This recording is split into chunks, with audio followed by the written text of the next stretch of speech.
Good morning, dear students. I hope that you are studying well at home. Today we are going to start chapter number 5 of history, that is the Vijaynagar and Behmani kingdom. So first of all, we should be familiar with that what was Vijaynagar and what was Behmani kingdom. So, the Vijaynagar Empire was a medieval Indian empire. You have to keep this in your mind because we are studying history of medieval India. So, it was a medieval Indian empire that covered much of the region of South India. So many region of South India it covered, controlling the lands of the modern state of Karnataka, Andhra Pradesh, Tamil Nadu, Kerala, Goa, and some parts of Telangana and Maharashtra also.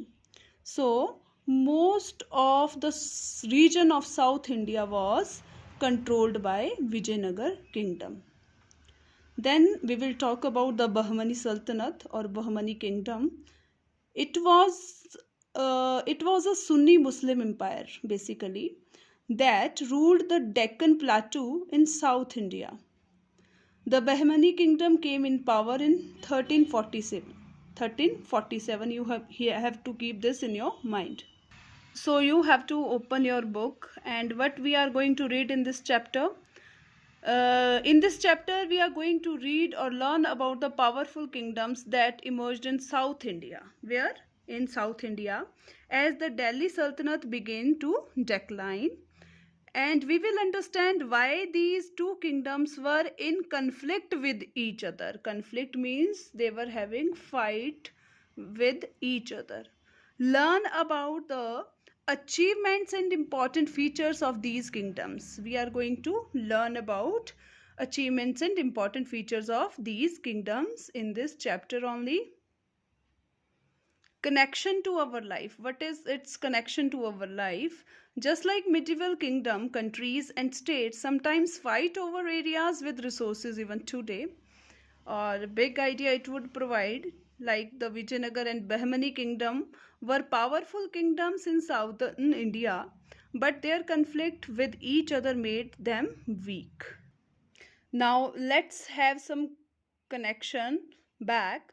Let's connect back. In the last chapter, we learned about the rise of first Islamic empire in India, the Delhi Sultanate. The Delhi Sultanate ruled India from 1206 Common Era to 1526 Common Era. At its peak, it covered almost all of India. So Alauddin Khilji had defeated the southern kingdom that included Kakatiyas and Hoysalas. However, he did not make them part of the Sultanate.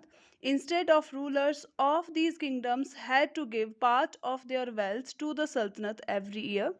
When Muhammad bin Tughlaq came to power, he wanted these kingdoms to become a part of the Sultanate.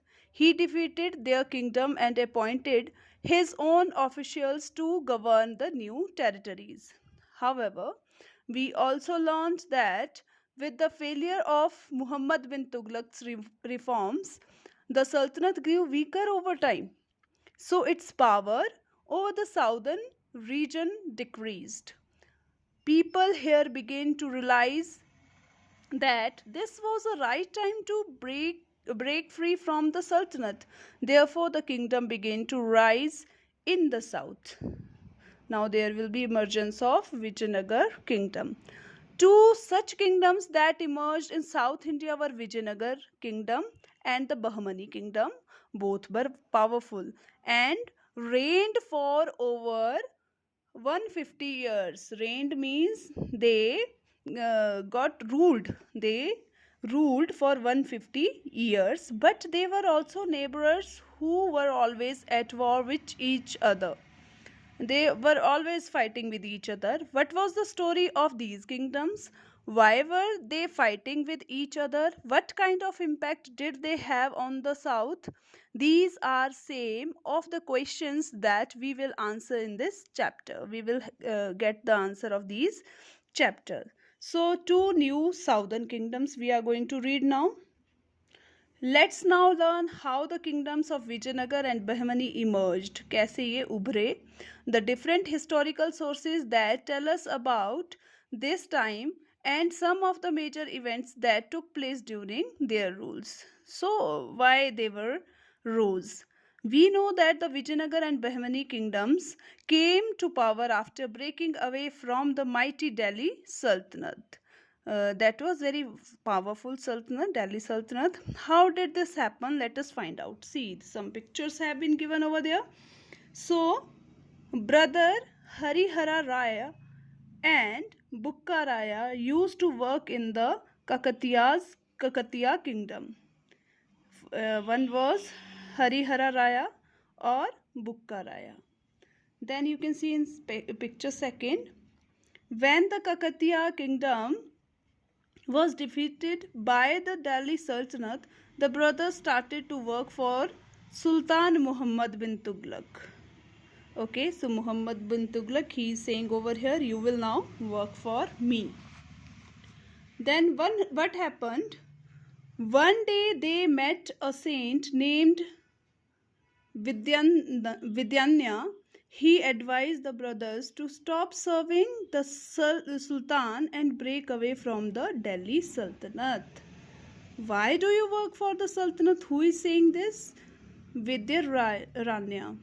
Okay, so what happened next? This led them to establish the Vijayanagar kingdom to the south of the uh, Tungabhadra river in 1336 Common Era. Then this shall be our new kingdom. Now both the brother, they are just thinking about that this shall be our kingdom. Then what happened? See at the next. Around this time, another man named Hassan Gangu was also working for the Sultanate in Daulatabad. This is Hassan Gangu given here. Then Hassan Gangu also revolted against the Sultan and overthrew the Delhi Sultanate and set up the Behmani kingdom in 1347 Common Era. So, I am now King Alauddin Hussain Bahman Shah. He has named himself. So, thus both kingdoms were founded along the Tungabhadra river. One was this side of Tungabhadra river and another was that side of Tungabhadra river. See, here it is Vijayanagar kingdom, here it is Bahmani kingdom. So, very nice story, picturesque story has been given that how these kingdoms were formed. Dear students, you have to go through your books so that you can get to know about these kingdom. If you see in the on the map, see how Vijayanagar kingdom is down there. Okay, and Bahmani kingdom is up there. As I told you that Vijayanagar kingdom was consisted of Karnataka, Andhra Pradesh, Tamil Nadu, Kerala, Goa and some parts of Telangana and Maharashtra. Okay, down there it comes all the states. Okay, and thus the Vijayanagar and Bahmani kingdoms were established on two sides of the Tungabhadra river, as we will learn later. This river played an important role in the story of these two kingdoms. Okay, so this was the story behind Vijayanagar and Bahmani kingdom. You have to listen the video, and today I am going to send you chapter 4th 5.1 5.2 5.3 exercises. Okay, so you have to do or write it that in your notebooks. See, you can scan this and you will get so many things about the sources of history. Okay, so you have to scan this for sure. Okay, dear student, bye.